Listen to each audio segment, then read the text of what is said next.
वही हुआ जिसका डर था। जिस विश्व युद्ध से सब खबरदार करते आए थे वो अब फाइनली शुरू हो चुकी है। आग और बारूद के धुएं ने पूरी दुनिया को अपनी लपेट में ले लिया है। जहां बाकी सारी दुनिया जल रही है वहीं कुछ कंट्रीज इस सारी तबाही से बिल्कुल महफूज हैं। अगर वर्ल्ड वॉर 3 शुरू हो गई तो ये 4 कंट्रीज रहने के लिए सबसे सेफ ऑप्शंस होंगे।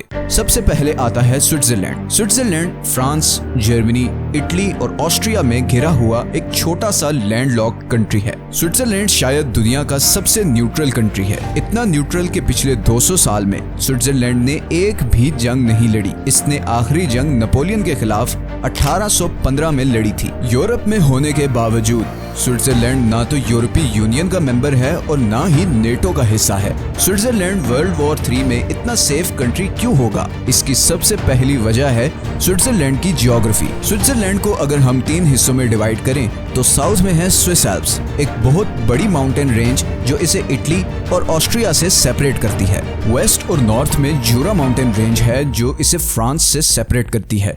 और दरमियान में है स्विस प्लेटो जहां स्विट्जरलैंड की मेजॉरिटी पॉपुलेशन रहती है। और ये एक बहुत जबरदस्त प्लान के जरिए किया गया है जिसका नाम है द नेशनल रीडाउट। इस प्लान के अकॉर्डिंग किसी भी जंग की सूरत में स्विस आर्मी ये सिटीज छोड़कर साउथ में मौजूद अल्पाइन रीजन में चली जाएंगी। इन पहाड़ों पे स्विट्जरलैंड ने 26,000 बंकर्स, एंटी एयरक्राफ्ट गन्स और मशीन गन्स डिप्लॉय की हुई हैं। ये जगह इतनी सिक्योर है कि आसमान से इसको स्पॉट करना बहुत मुश्किल है और जमीन से इसे टारगेट करना तकरीबन नामुमकिन है। इसके अलावा हर रोड, ब्रिज और टनल को ऐसे डिजाइन किया गया है कि किसी भी हमले की सूरत में सिर्फ एक रिमोट कंट्रोल बटन से इन्हें उड़ाया जा सकता है, जिससे किसी भी बाहर की आर्मी के लिए स्विट्जरलैंड में मूव करना इंतहाई मुश्किल हो जाएगा। दूसरी चीज जो स्विट्जरलैंड को इतना सेफ बनाती है वो ये है कि स्विट्जरलैंड दुनिया का वाहिद कंट्री है जिसके पास इतने ज्यादा न्यूक्लियर शेल्टर्स हैं कि वो किसी भी न्यूक्लियर अटैक की सूरत में अपनी सारी आबादी को बचा सकता है।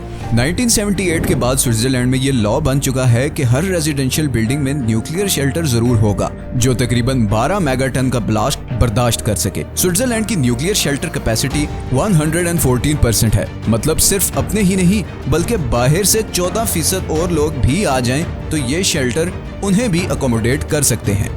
तो हम ये कह सकते हैं कि न्यूक्लियर वॉर भी स्विट्जरलैंड को कॉन्कर नहीं कर सकती। और इसीलिए किसी ने कहा था कि अगर दुनिया में न्यूक्लियर वॉर हुई तो सिर्फ 3 चीजें बचेंगी, कुछ कंट्रीज के प्रेसिडेंट्स, कॉकरोचेस और 86 लाख की स्विस आबादी।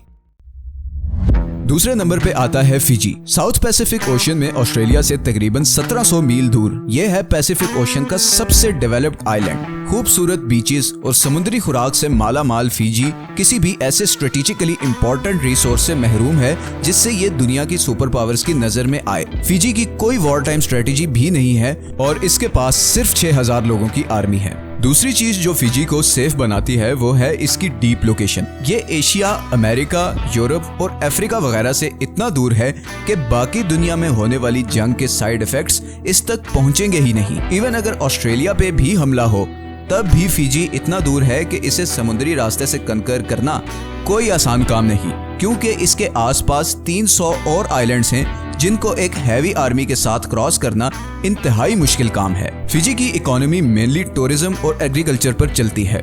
वर्ल्ड वॉर की सूरत में अगर टूरिज्म खत्म भी हो जाए तो फिजी के पास बहुत ज्यादा एग्रीकल्चरल जमीन है और समुद्री खुराक की भी अनलिमिटेड सप्लाई है, जिसकी वजह से यहाँ के रहने वालों को बहुत ज्यादा दिक्कत नहीं होगी। हाँ, पर यहाँ पर रहने का सिर्फ एक मसला ये हो सकता है कि आप दुनिया से इतना कट ऑफ होंगे कि वर्ल्ड वॉर कौन जीत रहा है ये जानना आपके लिए शायद बहुत मुश्किल होगा। तीसरे नंबर पर आता है न्यूजीलैंड। फिजी से कुछ ही मील दूर न्यूजीलैंड है जो कि ग्लोबल पीस इंडेक्स के मुताबिक दुनिया का सबसे पीसफुल और दुनिया का 10वां सबसे खुशहाल देश है। लेकिन इसकी वर्ल्ड वॉर 3 में सेफ रहने की असल वजह इसकी लोकेशन, जियोपॉलिटिकल पॉलिसी और रिसोर्स रिच होना है। अगर लोकेशन की बात करें तो न्यूजीलैंड फिजी से भी 1600 मील दूर साउथ में है, यानी वर्ल्ड वॉर के एक्शन से और भी ज्यादा दूर।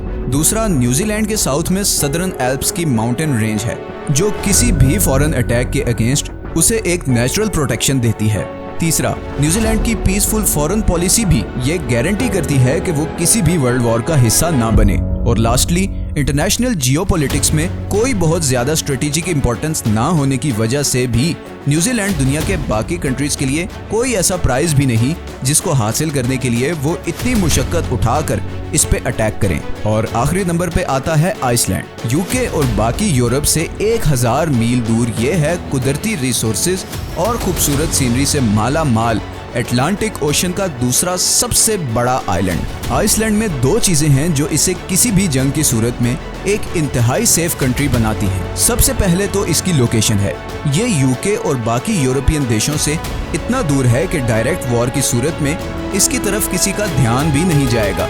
और दूसरा, आइसलैंड के पास इतने ज्यादा रिन्यूएबल एनर्जी सोर्सेज हैं कि ये अपनी 100% एनर्जी खुद ही जनरेट करता है। आइसलैंड के पास असल में बहुत ज्यादा जियोथर्मल एनर्जी है जिसे ये बिजली और हीट में कन्वर्ट करता है और इसे बाहर से कोई एनर्जी इंपोर्ट नहीं करनी पड़ती।